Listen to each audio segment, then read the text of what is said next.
Hello dear students, welcome to KSM tutorial. आज आम अष्टम श्रेणी जिज्ञासा बही षष्ठ अध्याय चाप वायु प्रवाह और झड़ बात्या विषय आलोचना करवा।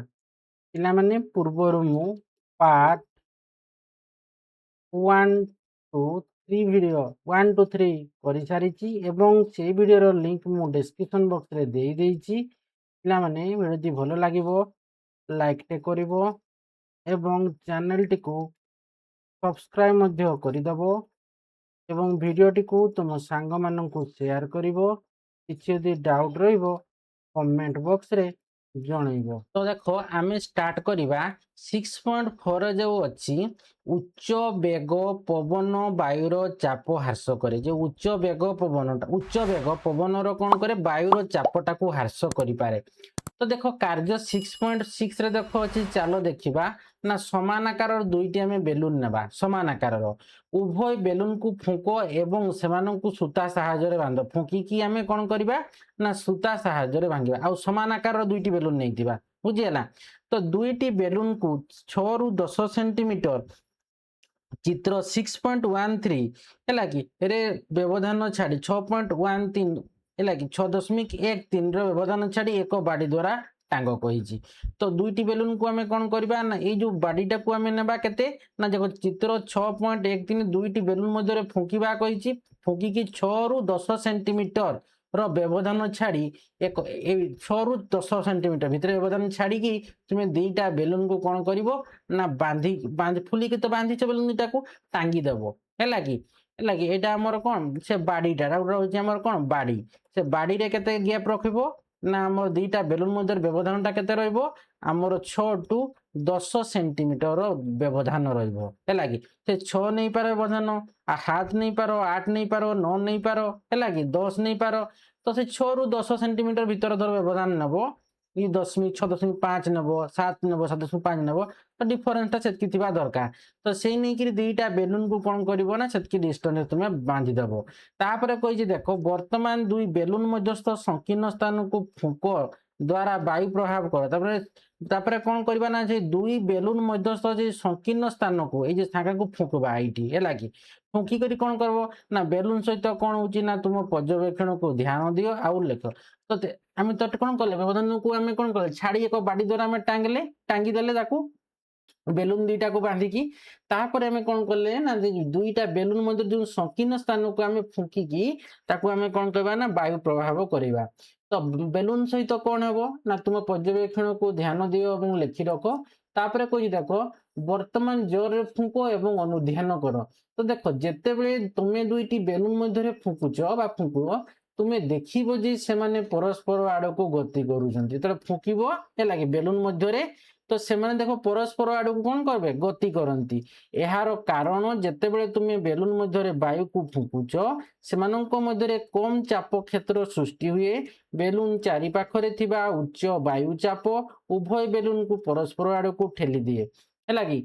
तो परस्पर को गति ये दीटा बेलून करुछंती ना जेतेबेले आमे बेलून मध्य वायु को फुंकुचे सेमानंक मध्य कम चाप क्षेत्र सृष्टि होउची एवं बेलून चारि पाखरे थिबा उच्च वायु चाप उभय बेलून को परस्पर आड़ को ठेली देउची।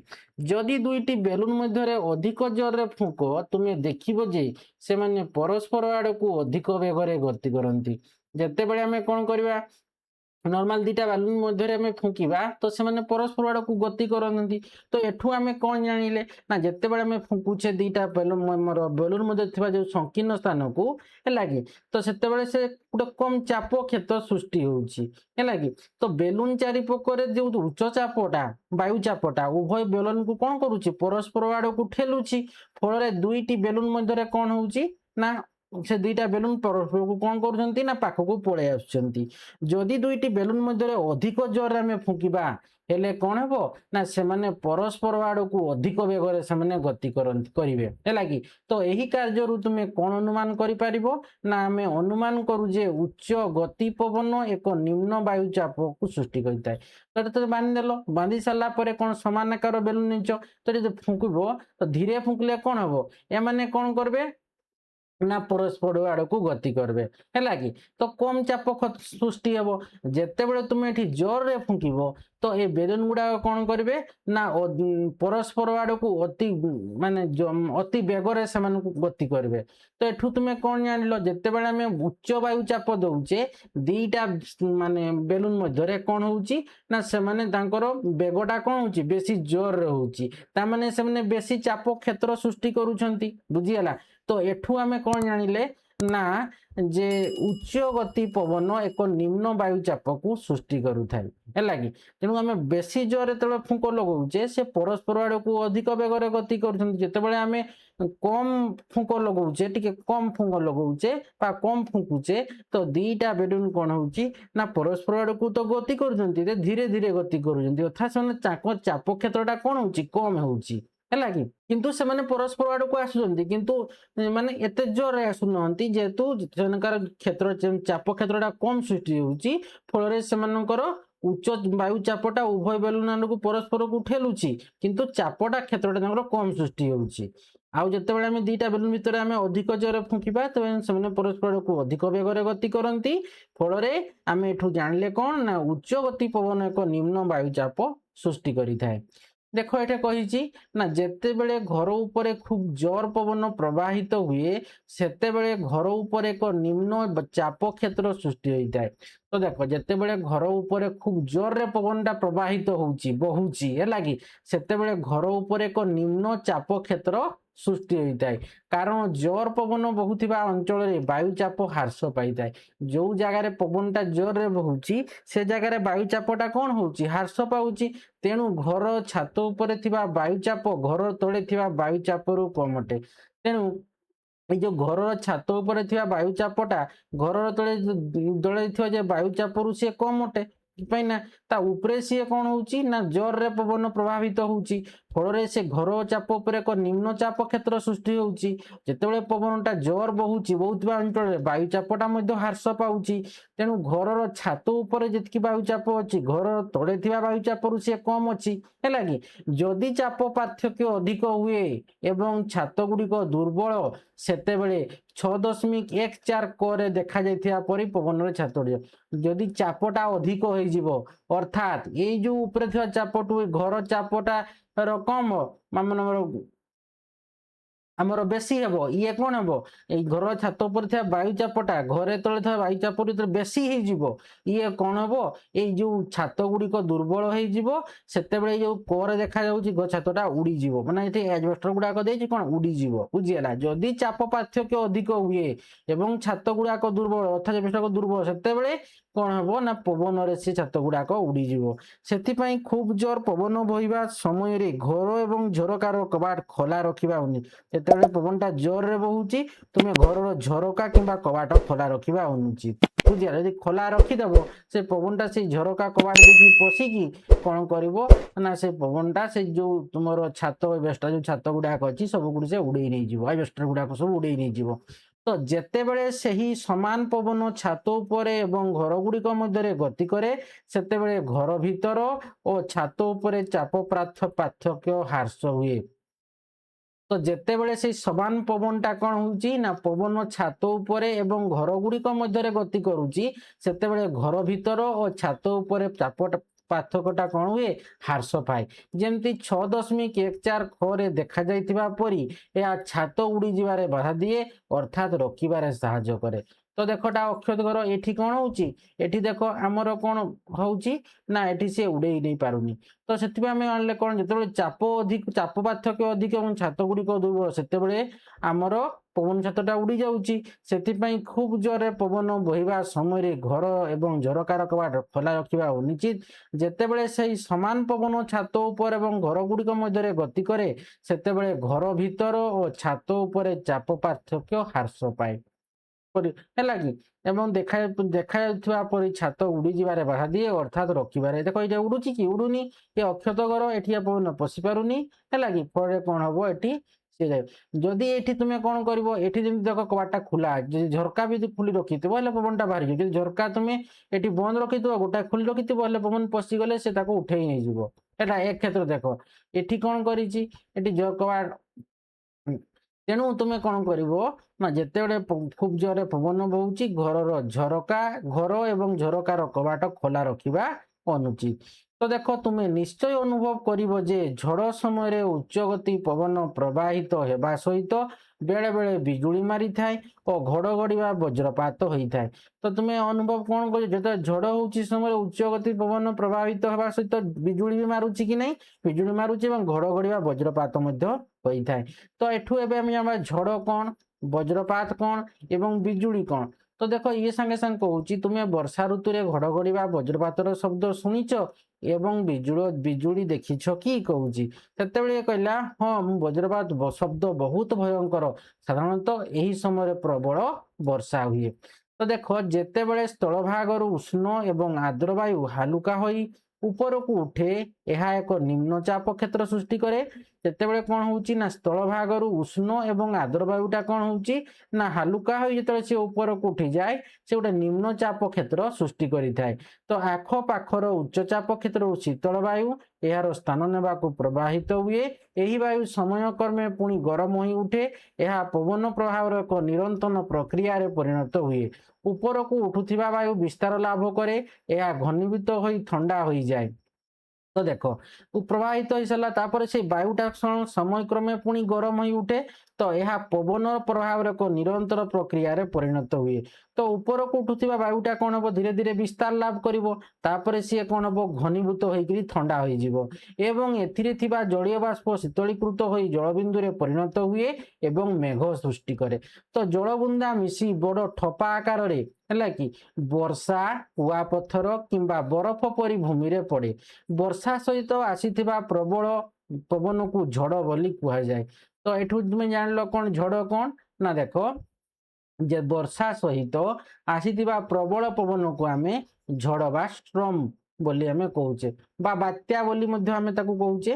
ତ ଦେଖ ଭାରତ ଭଳି ଉଷ୍ଣ, ଆର୍ଦ୍ର ଏବଂ ଉଷ୍ଣମଣ୍ଡଳୀୟ ଜଳବାୟୁ ଅଞ୍ଚଳରେ ଝଡ଼ ବାତ୍ୟା ଅଧିକ ଏବଂ ବାରମ୍ବାର ଅନୁଭୂତ ହୁଏ।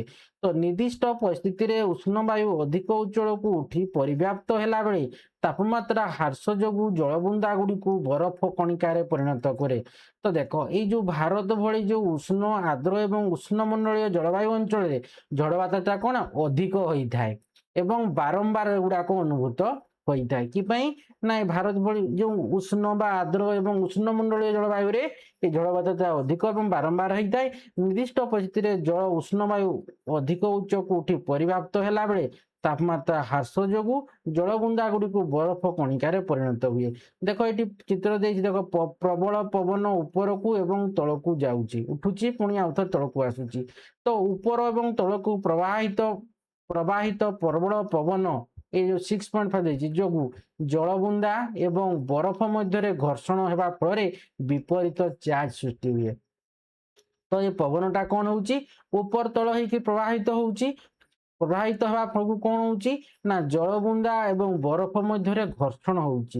ତ ଘର୍ଷଣ ହେବା ଫଳରେ କ'ଣ ହେଉଛି ନା ବିପରୀତ ଚାର୍ଜ ସୃଷ୍ଟି ହେଉଛି। ତ ଦେଖ ଏଠି କହିଛି ତୁମେ ବଳର ଅନ୍ୱେଷଣ ଅଧ୍ୟାୟରେ ଶିଖିଛ ଯେ ଯେତେବେଳେ ଦୁଇଟି ବସ୍ତୁ ପରସ୍ପର ସହିତ ଘଷି ହୁଏ ସେମାନେ ଚାର୍ଜିତ ହୋଇଯାଆନ୍ତି। ଏହି କ୍ଷେତ୍ରରେ ଉପରକୁ ଏବଂ ତଳକୁ ପ୍ରବଳ ପବନ ବହି ପରସ୍ପର ସହିତ ଘଷି ହେବା ଫଳରେ ମେଘ ସ୍ଥିର ମଧ୍ୟରେ ସ୍ଥିର ବୈଦ୍ୟୁତିକ ଚାର୍ଜ ସୃଷ୍ଟି ହୁଏ। ତ ଦେଖ ଏଇ ଚାର୍ଜିତ ହୋଇଛନ୍ତି ତାପରେ କ'ଣ ଜାଣିଲେ ନା ଉଭୟ କ୍ଷେତ୍ର ଏଇ କ୍ଷେତ୍ରରେ ଉପରକୁ ଏବଂ ତଳକୁ ପ୍ରବଳ ପବନ ବହିବା ସହିତ କ'ଣ ହେଉଛି ବହିବା ବେଳେ ନା ପରସ୍ପର ସହିତ ସେମାନେ ଘଷି ହେବା ଫଳରେ ମେଘ ମଧ୍ୟରେ ସ୍ଥିର ବୈଦ୍ୟୁତିକ ଚାର୍ଜ ସୃଷ୍ଟି ହେଉଛି। ତ ଦେଖ ଯୁକ୍ତାତ୍ମକ ଚାର୍ଜ ବିଶିଷ୍ଟ ହାଲୁକା ବରଫ କଣିକା ଉପର ଆଡ଼କୁ ଗତି କରେ ଏବଂ ମେଘର ଉପର ଅଂଶକୁ ଅଧିକାର କରେ। ତ ଦେଖ ଯୁକ୍ତାତ୍ମକ ଚାର୍ଜ ବିଶିଷ୍ଟ ହାଲୁକା ବରଫ କଣିକା ଉପର ଆଡ଼କୁ ଗତି କରୁଛି ହେଲା କି ଏବଂ ମେଘର ଉପର ଅଂଶକୁ ସେ ଅଧିକାର କରୁଛି। ତ ଦେଖ ତ ଏଠି କ'ଣ ହେଲା ଗୋଟେ ଆମର ଜଳବିନ୍ଦୁ ଜଳବୁନ୍ଦା ଏବଂ ବରଫ ମଧ୍ୟରେ ଘର୍ଷଣ ହେଇକି କ'ଣ ବିପରୀତ ଚାର୍ଜ ସୃଷ୍ଟି ହେଲା କି ନାହିଁ? ସୃଷ୍ଟି ହେଲା। तो जेतेबेले दुईटी वस्तु परस्पर सहित घसी हुए आम बलर अन्वेषण में पढ़ीचे तो से चार्जित हो जाती। तो यही क्षेत्र में ऊपर को एवं तल को पवन बहिवा सहित परस्पर सहित घसीवा फल मेघ मध्य गोटे कौन हम स्थिर वैद्युतिक चार्ज सृष्टि होउची। तो देख युक्तात्मक चार्ज विशिष्ट हालुका बरफ कणिका ऊपर आड़ को गति करे। तो ये हालुका बरफ कणिका गुणा कौन युक्तात्मक चार्ज सी कौन करे ऊपर को गति करे एवं मेघर ऊपर अंश को अधिकार करे। मेघर ऊपर अंश देख आम युक्तात्मक चार्ज गुड़ाक रही जाए है कि विद्युतात्मक चार्ज युक्त भारी जल ये कौन रे ना भारी जल गुड़ाक रही है कि मेघरे। तो विद्युतात्मक जो चार्ज युक्त भारी जल बिंदुर मेघर निम्न अंश को अधिकार करे। तो एगुड़ाक गला कौन युक्तात्मक चार्ज विशिष्ट हालुका बरफ कणी गुड़ाक एगुड़ाक गला ऊपर को ए मेघर ऊपर अंश से रहीगले बरफ गुड़ाक बरफ कणिका गुड़िक आउ मेघर तल अंश किए रहा ना आमर विद्युतात्मक चार्ज युक्त आमर भारी जल एला गुड़ाक आमर कौन रहा भारी जल। आउ ये जो प्लस चार्ज गुड़ाक एगुड़ाक आमर रहा कौन ना आमर हालुका हालुका बरफ कणिका गुड़िक बरफ कणिका गुड़िक है कि बरफ कण गुड़ाक प्लस रे गला। आ विद्युतात्मक चार्ज होची भारी जल है कि। तो ये विद्युतात्मक चार्ज युक्त भारी जल बिंदुर भारी जल बिंदु मेघर निम्न अंश को अधिकार करबो। एमती देख निम्न अंश को ये अधिकार कला है। यहीपरि मेघ मध्य एक चार्ज पृथकीकरण घटे यह सहित जेतेबेले मेघर विद्युतात्मक चार्ज युक्त है कि निम्न अंश भूमि आड़ को आसे यह भूमि और निकटवर्ती वस्तु गुड़ी जेपरी गछ किंबा कठा मान युक्तात्मक चार्ज युक्त करि थाए। तो देखो तो ये कौन कला ना मेघ मध्य गोटे चार्ज पृथकीकरण हो गला मेघर ऊपर अंश आम युक्तात्मक चार्ज रहा तल अंश आमर विद्युतात्मक चार्ज रहा। तो जेतेबेले कौन हम मेघर युक्तात्मक विद्युतात्मक चार्ज गुड़ाक है जितेबले है कि ताने कौन मेघ मध्य गोटे चार्ज रोटे पृथकीकरण घटिला ऊपर अंश युक्तात्मक रहा एवं तल अंश आमर विद्युतात्मक चार्ज रहा। तो जेतेबले मेघर विद्युतात्मक चार्ज युक्त कणिका गुड़िक निम्न अंश अर्थात भूमि निकट को आसे तो आमर यह भूमि निकट आसते जेपरिक आमर गछ हो बा कठा हो एगुड़ाक युक्तात्मक चार्ज करें कि युक्तात्मक चार्ज करें है। तो साधारणतः वायु एक वैद्युतिक कुपरिवाही भाव में कार्य करे। वायुटा कौन गोटे विद्युतर कुपरिवाही रूप में कार्य करे एवं विपरीत चार्ज गुड़ी को एकाठी होगा दिए ना। वायुटा कौन करे ना से कुपरिवाही रूप में कार्य करे फल जो चार्ज प्लस आमर माइनस चार्ज गुड़ाक जो मेघ रही से कौन करे ना एकाठी होगा दिए ना बुझीगला। तेणु से कुपरिवाही रूप में किए कार्य करे ना वायुटा कुपरिवाही रूप में कार्य करे। किंतु जेतेबेले पुंजीभूत चार्जर परिमाण बहुत अधिक हो जाए वायु रे अंतर्निहित विद्युत विरोधी गुण विलोप पाई जाए। तो जेतेबेले पुंजीभूत चार्जर परिमाण टा कौन हम बेसी हो तो ये वायु रे अंतर्निहित विद्युत विरोधी गुणटा कौन हम लोप पाई है कि सी आमर वायुटा कौन गोटे वैद्युतिक कुपरिवाही तो से पाखे विद्युत विरोधी गुण सब रही से गुड़ाक बेसी जिते पुंजी चार्जर परिमाण टा से लोप पाई हठात बहुत मात्रा कौन हम चार्ज से प्रभावित हो है कि। तो बेसी पुंजीभूत चार्जर परिमाण बेसी है माने वायुटा वायु कुपरिवाही रूप में कार्य करे सी आ कुपरिवाही रूप में कार्य करे ना अर्थात तार जो विद्युत विरोधी गुण गुड़ाक अच्छी से लोप पाई फल कौन हुए ना बहु मात्रा चार्ज टा कौन हुए ना प्रवाह हुए एक उज्जवल आलोकर झलक सृष्टि हुए जोटा आम लाइटिंग बोली कहूचे बिजुली बोली कहूचे है कि जहाँ को बिजुली कह जाए मन रखल ना। तेबे कौन है ना वायुटा गोटे वैद्युतिक कुपरी भाव में कार्य करे एवं विपरीत चार्ज गुड़िक एकाठी होगा दिए नहीं अर्थात जो मेघरे प्लस माइनस चार्ज गुड़ाक रही से एकाठी होगा दिए नहीं। किंतु जेतेबेले पुंजीभूत चार्जर परिमाण बहुत अधिक हो जाए वायु रे अंतर्निहित विद्युत विरोधी गुणटा कौन हो जाए लोप पाई जाए। तो हठात बहुत मात्रा रे चार्जटा प्रभाव हुए तो एक उज्जवल आलोकर झलक सृष्टि हुए जहाँ को आम बिजुली बोली कहूचे। तापर देख कौन अच्छी ना मेघ मध्य विपरीत चार्ज धक्का हेबा समय वज्रपात हुए। तो देख मेघ मध्य जो आमर चार्ज रही किए ऊपर अंश प्लस चार्ज रही तल अंश आमर विद्युतात्मक चार्ज रही। तो ये जो मेघ मध्य जो विपरीत चार्ज मैंने प्लस माइनस रोचे तो से धक्का हो परस्पर सहित से समय वज्रपात होता है कि घड़घड़ी मारिक कौन हे तापर आमर ଲାଇଟିଂ ଚାର୍ଜଟା ବେଶୀ ପ୍ରଭାବ ହେଲେ ଗୋଟେ ଆଲୋକଟା ସୃଷ୍ଟି ହେବ, ସେଇଟାକୁ ବିଜୁଳି କହୁଛେ। ଏବଂ କ'ଣ ହୁଏ ନା ଆମର ଶବ୍ଦ ମଧ୍ୟ ହୋଇଥାଏ। ତ ମେଘ ମଧ୍ୟ ଯେତେବେଳେ ବିପରୀତ ଚାର୍ଜ ଧକ୍କା ହେବା ସମୟରେ ଆମର ବଜ୍ରପାତ ହୋଇଥାଏ। ଏହା ମେଘ ମଧ୍ୟରେ କିମ୍ବା ମେଘ ବା ଭୂମି ମଧ୍ୟରେ ମଧ୍ୟ ହୋଇପାରିବେ ହେଲା। ମେଘ ମଧ୍ୟରେ ବି ହେଇପାରିବ ଏବଂ ମେଘ ଆଉ ଭୂମି ମଧ୍ୟରେ। ଆମର ଭୂମିରେ କ'ଣ ଅଛି ପ୍ଲସ୍ ଚାର୍ଜ ରହିଛି, ତ ଏଠି ମେଘ ମଧ୍ୟରେ ଆମର କ'ଣ ପ୍ଲସ୍ ରହିଛି। ତ ମେଘର ଯୋଉ ଭାରି ଜଳ ଗୁଡ଼ାକ ମାଇନାସ୍ ଚାର୍ଜ ରହିଛି। ତ ମାଇନାସ୍ ପ୍ଲସ୍ ହେଲା ମାନେ ତ ସେମାନେ କ'ଣ ହେବେ ଋଣାତ୍ମକ ଚାର୍ଜ ବିପରୀତ ଚାର୍ଜ ଧକ୍କା ହେବେ। ଧକ୍କା ହେବା ଫଳରେ ବଜ୍ରପାତ ହେବ, ବୁଝିଗଲା। ତ ବିଜୁଳି ଏହାର ଚାରିପାଖରେ ଥିବା ବାୟୁକୁ ଦ୍ରୁତ ଗତିରେ ଗରମ କରେ। ତେଣୁ ଏଇ ବିଜୁଳିଟା କ'ଣ କରେ ବା ଲାଇଟିଂଟା କ'ଣ କରେ, ଲାଇଟ୍ ଯୋଉଟା ହୁଏ ସେ ଚାରିପାଖରେ ଥିବା ବାୟୁକୁ କ'ଣ କରେ ନା ଦ୍ରୁତ ଗତିରେ ଗରମ କରିଦିଏ। ଯାହାଫଳରେ ବାୟୁଟା କ'ଣ ହୁଏ ନା ବିସ୍ତାରିତ, ଯେତେବେଳେ ଗରମ ହେଇଯିବ ସେତେବେଳେ ବାୟୁଟା ଆଉ ଗୋଟେ ଜାଗାରେ ରହିବ, ସେ ବିସ୍ତାରିତ ହେଇଯିବ ହେଲା ଗରମ ହେବା ଫଳରେ।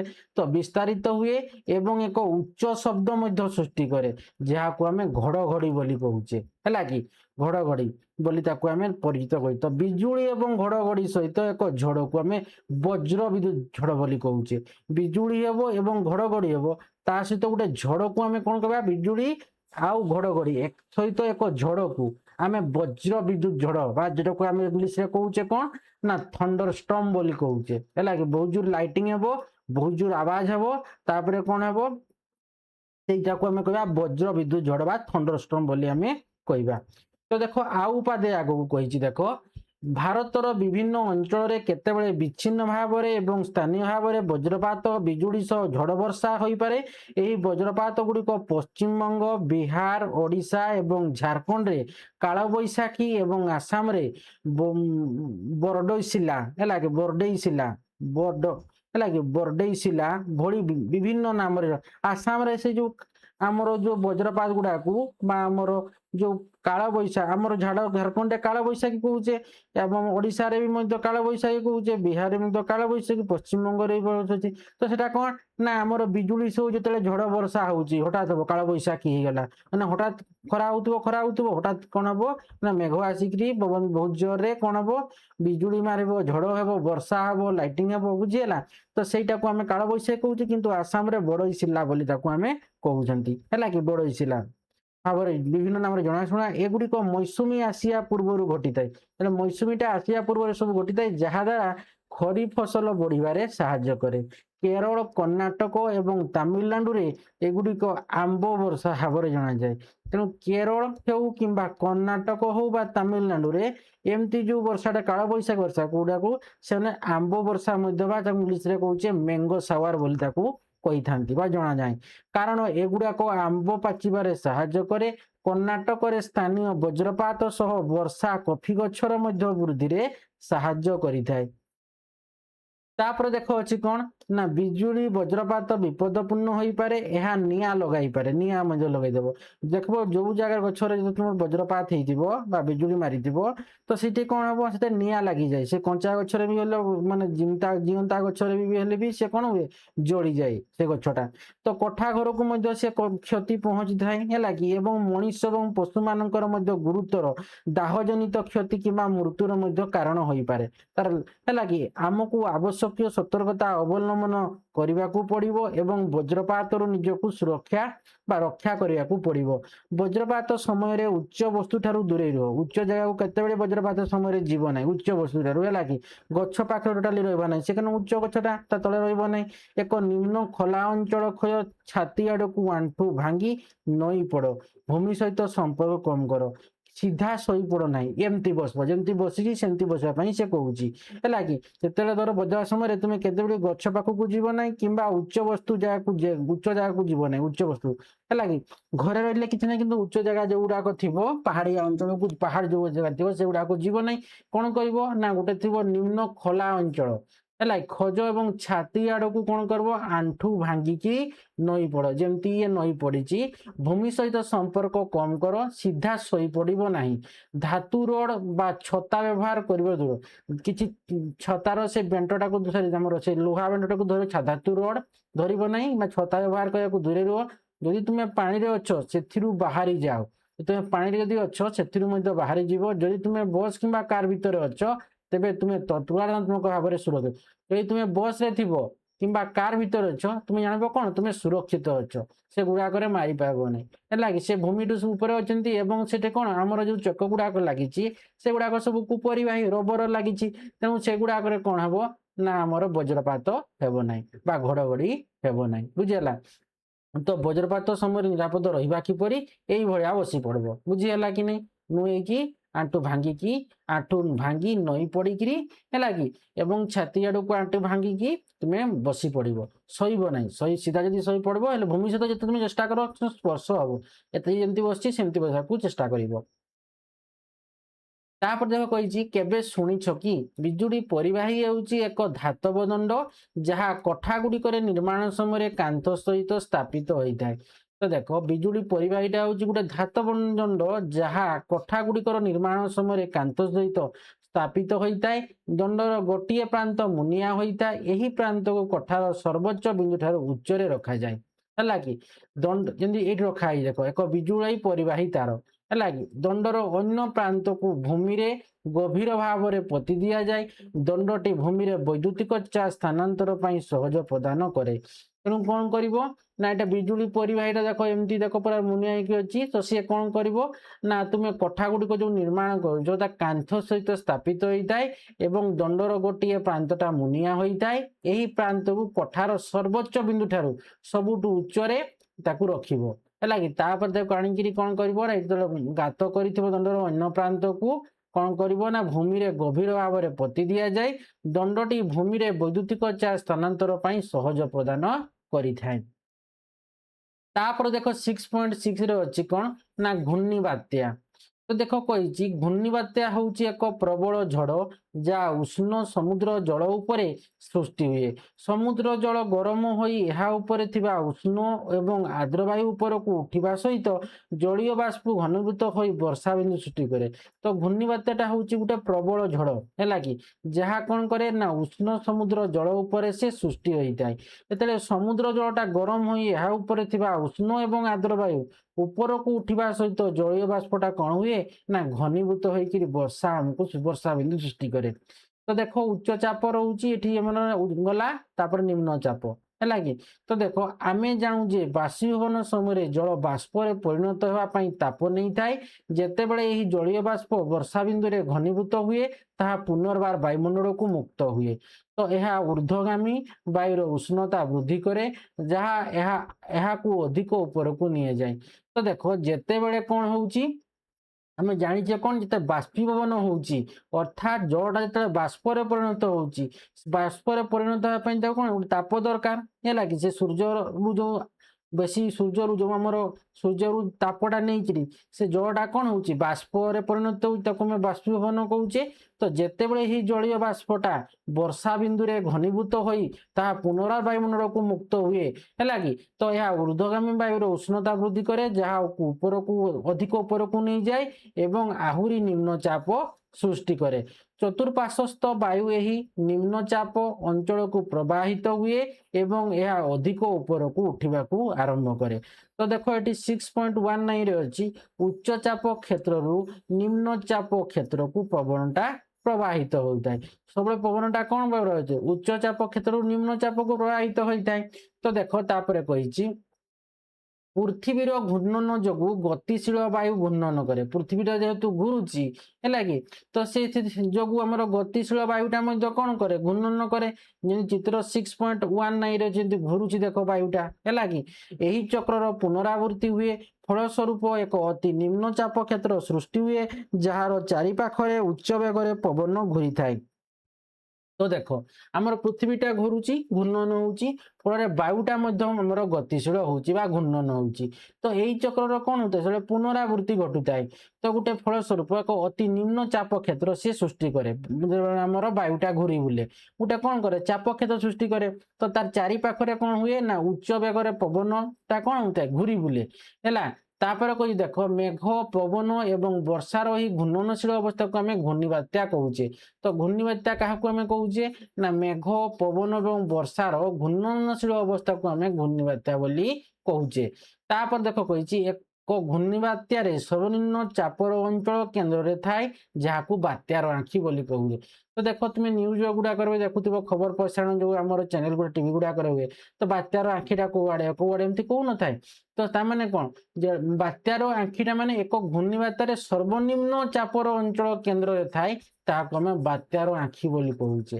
ହେଲା କି ବାତ୍ୟାର ଆଖିଟା କୋଉ ପଟେ, ତାମାନେ ସେଇ ହିସାବରେ ସିଏ କଣ ହଉଛି ବର୍ଷାଟାକୁ ନେଇକି ସିଏ ଆସିବ, ବୁଝିଗଲା।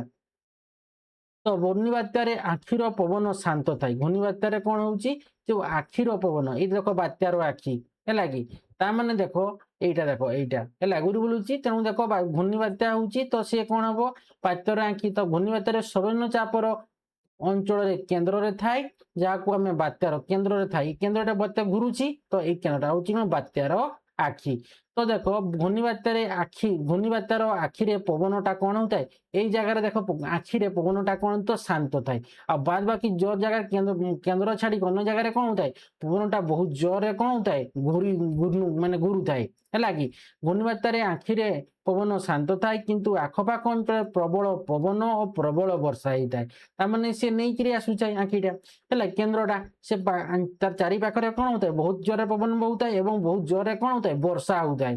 ତ ଘୂର୍ଣ୍ଣିବାତ୍ୟା ସମୁଦ୍ରରୁ ଭୂମି ଆଡକୁ ଗତି କରେ। ତ ଘୂର୍ଣ୍ଣିବାତ୍ୟା ସବୁବେଳେ କଣ ସମୁଦ୍ରରୁ ଭୂମି ଆଡକୁ ଗତି କରେ। ଏହା ସାଧାରଣ ବଜ୍ରପାତ ଦ୍ୱାରା ଉତ୍ପନ୍ନ ପବନ ବେଗ ତୁଳନାରେ ଅଧିକ ପବନ ସୃଷ୍ଟି କରେ। ଏହା କଣ ହୁଏ ନା ଏଇ ବଜ୍ରପାତ ସମୟରେ ଯୋଉ ପବନଟା ବହିଥାଏ ତା ବେଗ ତୁଳନାରେ ଇଏ ଅଧିକ ମାନେ ଜୋରରେ କଣ ହୋଇଥାଏ ପବନ ସୃଷ୍ଟି କରିଥାଏ, ହେଲା କି। ଘୂର୍ଣ୍ଣିବାତ୍ୟା ସ୍ଥଳଭାଗରେ ପହଞ୍ଚିବା ପରେ ଆର୍ଦ୍ର ବାୟୁର ଉତ୍ସ ବିଚ୍ଛିନ୍ନ ହୋଇଯାଏ ଏବଂ ଏହା ଧୀରେ ଧୀରେ ତାର ଶକ୍ତି ହୋଇଥାଏ। ଯେତେବେଳେ ସିଏ କଣ କରେ ସ୍ଥଳଭାଗରେ ଯେତେବେଳେ ସିଏ କଣ କରେ ନା ଲ୍ୟାଣ୍ଡ କରେ ଘୂର୍ଣ୍ଣିବାତ୍ୟାଟା ସମୁଦ୍ରରୁ ସିଏ ଭୂମି ଆଡକୁ ଗତି କରେ। ଯେତେବେଳେ ସେ ସ୍ଥଳଭାଗ ପହଞ୍ଚିଯାଏ ସେ ଆର୍ଦ୍ର ବାୟୁର ତାର ଆର୍ଦ୍ର ବାୟୁର ଉଷ୍ଣଟା କଣ ବିଚ୍ଛିନ୍ନ ହୋଇଯାଏ। ଫଳରେ ସେ କଣ କରେ ସେ ଘୂର୍ଣ୍ଣିବାତ୍ୟାଟା କଣ ହୁଏ ତା ଧୀରେ ଧୀରେ ତାର ଶକ୍ତିଟା ହରେଇଥାଏ। ତାପରେ ଦେଖ ଅଛି ସ୍ଥଳଭାଗ ଉପରେ ଗତି କରିବା ସମୟରେ ଏକ ଘୂର୍ଣ୍ଣିବାତ୍ୟା ତାର ଶକ୍ତି ହରାଇବା ପରେ ମଧ୍ୟ ଏକ ବିନାଶର ପଥ ଛାଡିଯାଏ ଯାହାର କ୍ଷତି ଭରଣା କରିବାକୁ ମାସ ମାସ କିମ୍ବା ବର୍ଷ ବର୍ଷ ଲାଗିପାରେ। ତ ଯେତେବେଳେ ସ୍ଥଳଭାଗ ଉପରେ ସେ ଗତି କରିବା ସମୟରେ କଣ ହୁଏ ନା ଘୂର୍ଣ୍ଣିବାତ୍ୟା ତାର ଶକ୍ତି ହରାଇବା ପରେ ମଧ୍ୟ ସେ ବିନାଶ କରିଦେଇଥାଏ, ଅର୍ଥାତ୍ କଣ ଗଛ ପଛ ସେ ଭାଙ୍ଗି ଦେଇଥାଏ ଏବଂ କଣ କରିଥାଏ ବହୁତ ଘର ଫର ମଧ୍ୟ ଭାଙ୍ଗି ଦେଇଥାଏ ଏବଂ ଗୋଟେ ବିନାଶ କଣ ତାଣ୍ଡବ ଗୋଟେ ରଚିଥାଏ, ଗୋଟେ ବିନାଶ କରିଦେଇଥାଏ। ତ ସେ କ୍ଷତି ଭରଣା କରିବାକୁ ମାସ ମାସ ଲାଗିଥାଏ, ରାସ୍ତାଘାଟ ସବୁ କଣ କରେ ଛିନଛତର କରିଦେଇଥାଏ, ହେଲା କି।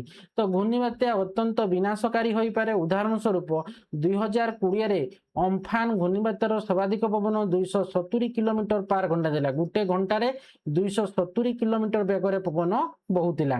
ଠିକ ସେହିପରି 1999 ମହାବାତ୍ୟା ସମୟରେ ଜଗତସିଂହପୁର ଜିଲ୍ଲାର ବ୍ୟାପକ ଅଞ୍ଚଳରେ ବିଶେଷ କରି ଏରସମା, କୁଜଙ୍ଗ ଏବଂ ବାଲିକୁଦା ବ୍ଲକର ସମୁଦ୍ର ଉପକୂଳ ଅଞ୍ଚଳରେ ଘୂର୍ଣ୍ଣିବାତ୍ୟାର ସର୍ବାଧିକ ପବନ ବେଗ 300 କିଲୋମିଟର ପାର ଘଣ୍ଟା ଥିଲା। ଗୋଟେ ଘଣ୍ଟାରେ କେତେ କିଲୋମିଟର ବେଗରେ ପବନ ହଉଥିଲା ନା 300 କିଲୋମିଟର ବେଗରେ ପବନ ହଉଥିଲା। ବିଶେଷ କରି ଜଗତସିଂହପୁର ଜିଲ୍ଲାଟା କଣ ହଉଥିଲା ବହୁତ କ୍ଷତିଗ୍ରସ୍ତ ହେଇଥିଲା 1999 ମହାବାତ୍ୟାରେ। ତ ଏହି ମହାବାତ୍ୟା ବ୍ୟାପକ ଧନ ଜୀବନ ହାନିର କାରଣ ହୋଇଥିଲା। ଘୂର୍ଣ୍ଣିବାତ୍ୟା ସମୟରେ ପ୍ରବଳ ପବନ ସମୁଦ୍ରର ପାଣିକୁ କୂଳ ଆଡକୁ ଠେଲି ଦିଏ, ଯାହା 3 ରୁ 12 ମିଟର ଉଚ୍ଚ ଜଳର ପ୍ରାଚୀର ସୃଷ୍ଟି କରିପାରେ। ପ୍ରାଣୀର ଏହି ଢେଉ ଉପକୂଳବର୍ତ୍ତୀ ଅଞ୍ଚଳ ଏବଂ ସମୁଦ୍ର ଠାରୁ ଦୂରରେ ଥିବା ଅଞ୍ଚଳ ଗୁଡିକରେ ବନ୍ୟା ମଧ୍ୟ କରିପାରେ। ତ ସିଏ କଣ କରେ ଯେତେବେଳେ ଘୂର୍ଣ୍ଣିବାତ୍ୟା ହଉଛି ସେଇ ସମୟରେ ପ୍ରବଳ ପବନ କଣ କରେ ସମୁଦ୍ର ପାଣିକୁ ସେ କୂଳ ଆଡକୁ ନେଇ ଆସେ, ହେଲା କି। ତ ସେ କେତେ ଦୂର 3 ରୁ 12 ମିଟର ଉଚ୍ଚର କଣ ହୁଏ ଜଳଟା ହୋଇଥାଏ। ତେଣୁ ସେ କଣ କରେ ବହୁତ ଗାଁକୁ ମଧ୍ୟ ସିଏ କଣ କରେ ପାଣିଟା ପଳେଇ ଆସିଥାଏ ସମୁଦ୍ର ପାଣି। ତ ପାଣିର ଏହି ଢେଉ ଉପକୂଳବର୍ତ୍ତୀ ଅଞ୍ଚଳ ଏବଂ ସମୁଦ୍ର ଠାରୁ ଦୂରରେ ଥିବା ଅଞ୍ଚଳ ଗୁଡିକରେ ବନ୍ୟା ମଧ୍ୟ କରିପାରେ। ଘୂର୍ଣ୍ଣିବାତ୍ୟା ସହିତ ପ୍ରବଳ ବର୍ଷା ନଦୀ ଗୁଡିକରେ ବନ୍ୟା କରିପାରେ ଏବଂ ଭୂସ୍ଖଳନ ମଧ୍ୟ ହୋଇପାରେ। ଭୂସ୍ଖଳନ ମାଟି ସବୁ ମାନେ କଣ ହବ ପୁରା ସମୁଦ୍ର ମାନେ ଫାଟିଯିବ, ହେଲା କି ପୁରା ଇଏ ହେଇଯିବ ଏବଂ କଣ ହେଇଯିବ ନା ପ୍ରବଳ ବର୍ଷା ନଦୀ ଗୁଡିକରେ ବନ୍ୟା ମଧ୍ୟ ସୃଷ୍ଟି କରିଦିଏ। ତ ସମୁଦ୍ର ଭିତରକୁ ମାଡି ଆସୁଥିବା ସମୁଦ୍ର ଜଳ ପାନୀୟ ହେଲା ଜଳ ଉତ୍ସକୁ ଦୂଷିତ କରିପାରେ ଏବଂ ଚାଷ ଜମିକୁ ମଧ୍ୟ କଣ କରେ ସେ କ୍ଷତି ପହଞ୍ଚାଇ ପାରେ। ତ ସମୁଦ୍ର ଜଳରେ ଥିବା ଲୁଣ ମାଟିର ଉର୍ବରତା କମ କରିପାରେ। ସମୁଦ୍ର ଜଳଟା ଯୋଉ ଲୁଣ ମାଟିଟା ସେ ଉର୍ବରତା କଣ କରେ ଯୋଉ ଆମର ଚାଷ ଜମିକୁ ପଳେଇ ଆସେ ସେ ଲୁଣ ମାଟିଟା ସେ କଣ କରେ ଉର୍ବରତାକୁ ହ୍ରାସ କରିଦେବ, ଯାହା ଫସଲକୁ ମଧ୍ୟ ସେ ପ୍ରଭାବିତ କରିପାରେ। ଉପୁଡ଼ି ଯାଇଥିବା ଗଛ ଓ ଅନ୍ୟ ଭଗ୍ନାବଶେଷ ଯୋଗୁଁ ରାସ୍ତା ଅବରୋଧ ହୋଇପାରେ, ଯାହାଫଳରେ ପ୍ରଭାବିତ ଅଞ୍ଚଳଗୁଡ଼ିକରେ ସାହାଯ୍ୟ ପହଞ୍ଚିବା କଷ୍ଟକର ହୋଇପାରେ। ବିଦ୍ୟୁତ୍ ବିଭ୍ରାଟ ଦିନ ଦିନ ଧରି ଆମର କ'ଣ ବିଦ୍ୟୁତ୍ ସରବରାହଟା କ'ଣ ହୁଏ, ବନ୍ଦ ହୋଇଯାଏ କି ନାହିଁ। ବିଦ୍ୟୁତ୍ ବିଭ୍ରାଟ ଦେଖାଦିଏ, ହେଲା କି କିପାଇଁ ନା ଆମର ଖୁଣ୍ଟ ସବୁ ଇଲେକ୍ଟ୍ରିକ୍ ଖୁଣ୍ଟ ଗୁଡ଼ାକ ସବୁ ବିଦ୍ୟୁତ୍ ଖୁଣ୍ଟ ଗୁଡ଼ାକ ସବୁ ଆମର ପଡ଼ିଯାଏ ପବନରେ, ହେଲା କି। ତେଣୁ ଆମକୁ ବିଦ୍ୟୁତ୍ ସରବରାହ କରିବାକୁ ଆମକୁ ବହୁତ ଦିନ ସମୟ ଲାଗିଯାଏ, ଯାହା ଜରୁରୀକାଳୀନ ସେବା ଏବଂ ଦୈନନ୍ଦିନ ଜୀବନକୁ ମଧ୍ୟ ବାଧାପ୍ରାପ୍ତ କରିପାରେ। ତ ଘୂର୍ଣ୍ଣିବାତ୍ୟା ସମୟରେ ଆମେ ନିଜକୁ କିପରି ରକ୍ଷା କରିପାରିବା? ଭାରତୀୟ ପାଣିପାଗ ବିଭାଗ, ଇଣ୍ଡିଆ ମେଟ୍ରୋଲୋଜିକାଲ ଡିପାର୍ଟମେଣ୍ଟ, ଯୋଉଟାକୁ ଆମେ ସର୍ଟରେ କହୁଛେ IMD ଦ୍ୱାରା ଜାରି କରାଯାଇଥିବା ପାଣିପାଗ ରିପୋର୍ଟ ଏବଂ ନିୟମିତ ସତର୍କତା ଏବଂ ଚେତାବନୀ ବିଷୟରେ ସଦ୍ୟତମ ଖବର ସହ ସଜାଗ ରହିବା ଗୁରୁତ୍ୱପୂର୍ଣ୍ଣ। ତ ଦେଖ ତାପରେ କହିଛି ପାଣିପାଗ ପର୍ଯ୍ୟବେକ୍ଷଣ ସାଟେଲାଇଟକୁ ଆମର ଧନ୍ୟବାଦ। ଏହା ସାହାଯ୍ୟରେ ଆଜି ଆମେ ଘୂର୍ଣ୍ଣିବାତ୍ୟାର ଅବସ୍ଥିତି ନିୟମିତ ନିରୀକ୍ଷଣ କରିପାରୁଛେ ଓ ସେମାନଙ୍କର ଗତିପଥ ମଧ୍ୟ ପୂର୍ବାନୁମାନ କରିପାରୁଛେ। ଏହା ଆମର କ'ଣ କହୁଛି ନା ଦେଖ ଧନ ଜୀବନ ଏବଂ ସମ୍ପତ୍ତିକୁ ସୁରକ୍ଷିତ ରଖିବାରେ ସାହାଯ୍ୟ କରୁଛି। ଝଡ଼ ବାତ୍ୟାର ପୂର୍ବାନୁମାନ ଏହା ଦ୍ୱାରା ହେଉଥିବା କ୍ଷୟକ୍ଷତିକୁ ହ୍ରାସ କରିବାରେ ସାହାଯ୍ୟ କରେ। ଅନେକ ଜାତୀୟ ଏବଂ ଅନ୍ତର୍ଜାତୀୟ ସଂଗଠନ ଘୂର୍ଣ୍ଣିବାତ୍ୟା ସମ୍ବନ୍ଧୀୟ ବିପର୍ଯ୍ୟୟ ଉପରେ ନଜର ରଖିବା ପାଇଁ ଏକାଠି କାମ କରନ୍ତି। ଯଦି ତୁମେ ଘୂର୍ଣ୍ଣିବାତ୍ୟା ପ୍ରବଣ ଅଞ୍ଚଳରେ ରହୁଛ, ତେବେ ଆବଶ୍ୟକୀୟ ଜିନିଷ ସହିତ ଏକ ଜରୁରୀକାଳୀନ କିଟ୍ ମଧ୍ୟ ପ୍ରସ୍ତୁତ କରି ରଖ। ତ ଘୂର୍ଣ୍ଣିବାତ୍ୟା ସମୟରେ ଶୀଘ୍ର ନିକଟବର୍ତ୍ତୀ ନିର୍ଦ୍ଦିଷ୍ଟ ନିରାପଦ ଘୂର୍ଣ୍ଣିବାତ୍ୟା ଆଶ୍ରୟସ୍ଥଳକୁ ଯାଅ। ଜାତୀୟ ପାଣିପାଗ ବିଭାଗ ଦ୍ୱାରା ବାତ୍ୟାଗୁଡ଼ିକର ସଠିକ୍ ପୂର୍ବାନୁମାନ ଏବଂ ଆକଳନର ଫଳସ୍ୱରୂପ ଆମେ ଫନି ହେଉ, ହୁଡ଼ୁହୁଡ଼ୁ ହେଉ, ତିତିଲି ହେଉ, ଅମ୍ଫନ ଭଳି ବାତ୍ୟା ପ୍ରଭାବରୁ ବହୁ ଧନ ଜୀବନ ରକ୍ଷା କରି ପାରିଲେ। ଯେଉଁ ଫନି ହେଇଥିଲା ବା ହୁଡ଼ୁହୁଡ଼ୁ ହେଉଥିଲା, ତିତିଲି ହେଇଥିଲା, ଏଗୁଡ଼ାକ ଆମେ ଜାଣିପାରିଥିଲେ ଏବଂ ଅମ୍ଫନ ଭଳି ବାତ୍ୟାରୁ ଆମେ ଜାଣିପାରିଥିଲେ। କିନ୍ତୁ 1999 ମହାବାତ୍ୟା ବେଳକୁ ଆମେ କିଛି ଜାଣିପାରିନଥିଲେ। ସେ ସମୟରେ ଏତେ କ'ଣ ହେଉଥିଲା, ସାଟେଲାଇଟ୍ ସେତେବେଳେ ଏତେ ଥିଲା ନାହିଁ, ହେଲା କି ସେତେ ସବୁ ଜାଣି ହେଉନଥିଲା। କିନ୍ତୁ ଆଜିକାଲି ଆମେ କ'ଣ କରୁଛେ, ଜାଣିପାରୁଛେ ବାତ୍ୟା ଗୁଡ଼ିକର ସଠିକ୍ ପୂର୍ବାନୁମାନ ମଧ୍ୟ କରୁଛେ ଏବଂ ତାର ଆକଳନ କରୁଛେ, କେତେ ତାରିଖ ଭିତରେ କ'ଣ କରିବ, ସ୍ଥଳଭାଗକୁ ଛୁଇଁବ, ସେସବୁ ଆମର ଭାରତୀୟ ପାଣିପାଗ ବିଭାଗ ସବୁ ଆମକୁ ସତର୍କ କରିଦେଉଛନ୍ତି, ହେଲା କି। ତେଣୁ ଆମର କ'ଣ ଧନ ଜୀବନ ଆମର କହିତେ ଗଲେ ଆମର ନଷ୍ଟ ହେଉନି, ବଞ୍ଚି ଯାଉଛି ଧନ ଜୀବନ, ହେଲା କି। ସମ୍ପତ୍ତି ବି ଆମେ ସୁରକ୍ଷିତ କରି ରଖିପାରୁଛେ, ହେଲା କି। ବେଶୀ କରି କ'ଣ ଆମର ଜୀବନଟା ଆମର କ'ଣ ପଶୁ ପକ୍ଷୀ ଜୀବନ, ଏଇ ଜୀବନଟା ଆମର କ'ଣ ହେଉଛି ରକ୍ଷା ହେଇପାରୁଛି, ହେଲା। ତ ଦେଖ ଉପସଂହାରରେ ଆମେ କହିପାରିବା ଉଷ୍ଣ ବାୟୁ ଉପରକୁ ଉଠି ଏକ ନିମ୍ନଚାପ କ୍ଷେତ୍ର ସୃଷ୍ଟି କରେ। ଥଣ୍ଡା ବାୟୁ ନିମ୍ନଚାପ କ୍ଷେତ୍ର ଅଧିକାର କରିବାକୁ ଧାଇଁଯାଏ। ଉଷ୍ଣ ବାୟୁ ଉପରକୁ ଉଠି ଥଣ୍ଡା ହୁଏ ଏବଂ ଜଳୀୟ ବାଷ୍ପ ଘନୀଭୂତ ହୋଇ ମେଘ ଗଠନ କରେ। ମେଘରେ ଥିବା ବଡ଼ ପାଣିଠୋପା ବର୍ଷା, କୁଆପଥର ବୃଷ୍ଟି କିମ୍ବା ତୁଷାର ଭାବରେ ଭୂମିରେ ପଡ଼ିଥାଏ। ତାପରେ ଦେଖ କହିପାରିବା ଉପରକୁ ଏବଂ ତଳକୁ ପ୍ରବାହିତ ପ୍ରବଳ ପବନ ଦ୍ୱାରା ମେଘରେ ଯୁକ୍ତାତ୍ମକ ଏବଂ ବିୟୁକ୍ତାତ୍ମକ ଚାର୍ଜ ସୃଷ୍ଟି ହୁଏ।